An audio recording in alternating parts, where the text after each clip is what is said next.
guys, and welcome back for another short flow. Today I'm going to take you through a few progressions to help you into camel pose, so it's more of a skills and drills type of sequence today rather than an actual flow. You don't need anything at all for this, just some space on the floor and a mat if you have one, and whenever you're ready, come and join me in a kneeling position in the centre of your mats. Camel pose is a really deep back bend, so it's really important that we mobilise our spine and warm it up correctly before we start. So feel free, if you feel like you need to take longer, to take more time, to do more of these movements, more repetitions, or just take your time to do them a bit slower. So feel free to pause the video as and when you need to, or come back to it and repeat it as and when you need to as well. So we're going to begin with cat-cow. So cat-cow, your hands are shoulder distance apart underneath your shoulders, knees under hips, and you're just going to think about dipping the stomach towards the ground, squeezing the shoulder blades back and down, and taking the eye gaze up to look up towards the ceiling. So think about trying to create as long a spine as possible as you extend through the spine, but bend it in a kind of arch or dish shape position. Then as you exhale, I want you to reverse this. So suck the navel back towards the spine, round through the shoulders, drop the head to look through towards the knees, and press the ground away with your hands. Take a nice deep breath in, hold here for maybe 1 or 2 breaths, and then we're going to reverse it again as we inhale to come all the way up to cow. Squeeze those shoulder blades back and down, try and extend through the neck. Exhale, round through the shoulders. We're going to do 5 of these in total. So you've done 2 each side, 3 more to go. Inhale to lift. Exhale to round. And really push each end of the pose. So really push the ground away and push your stomach down towards the floor on the other direction. Inhale to lift. Exhale to round. Last one. Inhale to lift. Exhale to round. From here, we're just going to take the hands slightly further forwards and tuck our toes and press up into down facing dog. Press through the hands, press through the shoulders, release the neck from the shoulders. So think about creating space across that back, that upper back, so that your shoulder blades are pulled apart and your head comes through the arms towards the floor. Pedal out the feet if you want to. And we're just going to open up the hips as well, because although this is a back bend, you need nice loose hips to get deeper into it. So we're going to inhale as we come forward, stepping the right foot outside of the right hand into that lizard lunge. Take a nice deep breath in as you sink. You can press the knee out with your hand if you want to, and then step back to down facing dog, and repeat on the other side. So inhale to step the left foot outside of the left hand, press the knee away if you want to, or take a few pulses, whatever you prefer, and then step back to down facing dog as you exhale. You're going to do that 4 more times each side with your own breath and your own time. So right foot, right hand, exhale, step back, left foot, left hand, exhale, step back.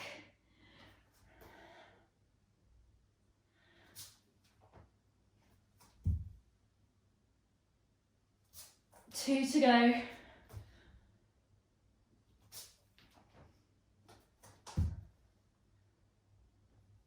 Last one each side, so right foot, right hand.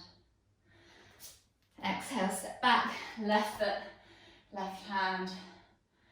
Exhale, exhale, step back. And we'll just take 3 body flows. So we're going to inhale as we roll forwards into high plank. Exhale, release the hips to the floor. Look up towards the ceiling. Exhale, tuck the toes, press back to down facing dog.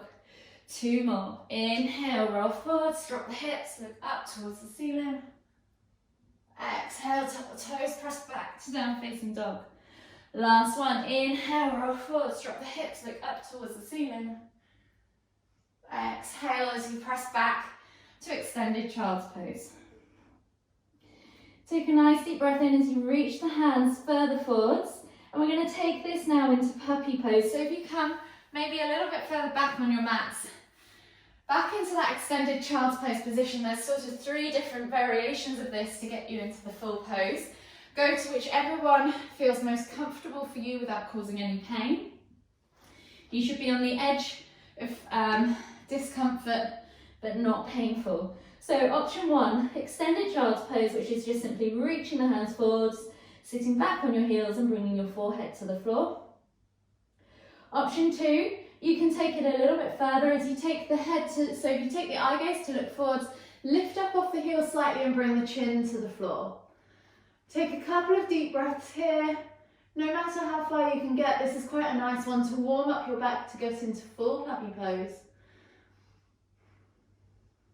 So keep reaching, activating forwards with those hands, opening up the shoulders. Keep reaching with the chin and the eye gaze. Take one last deep breath all the way in. So if you're comfortable here, stay here. If you want to go further, see if you can take your chest all the way through to the floor, but try not to let your hips go past your knees. If you want to, grab a hold of the front of the mat and press back against yourself so your hips are more stacked. If you feel this in your lower back, you've gone too far. This should be entirely in your upper back, your thoracic spine. And just hold here for 5 deep breaths.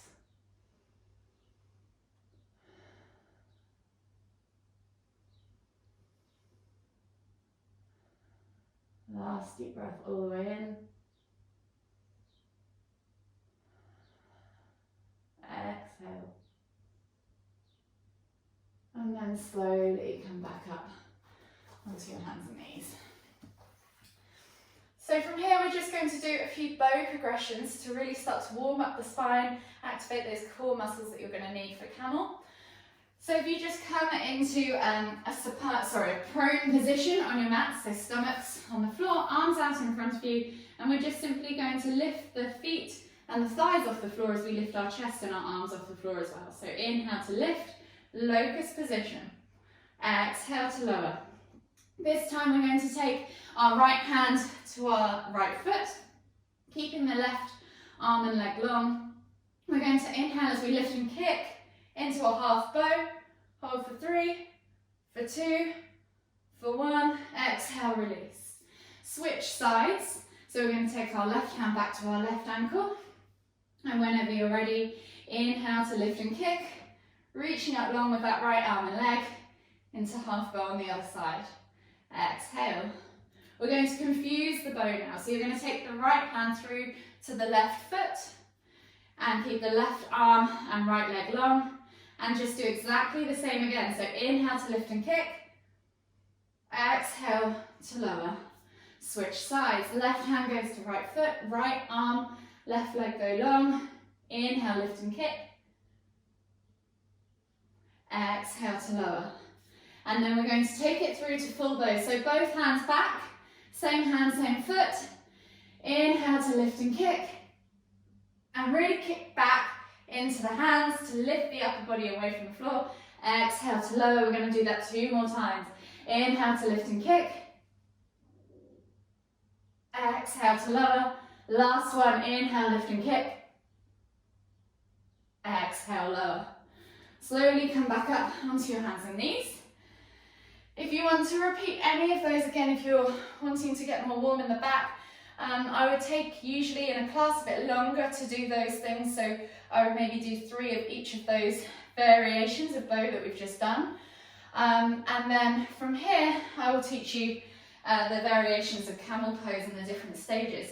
So come to a kneeling position on your mats, toes untucked if you can, if mobility allows, and your knees should be hip distance apart. Option 1 with camel, so think about lifting and lengthening within all poses through the spine, as if someone's pulling you up through a cord, through the center of your chest, and reaching your heart up towards the ceiling. So that's the feeling that you should have, or the movement that you should have through all progressions.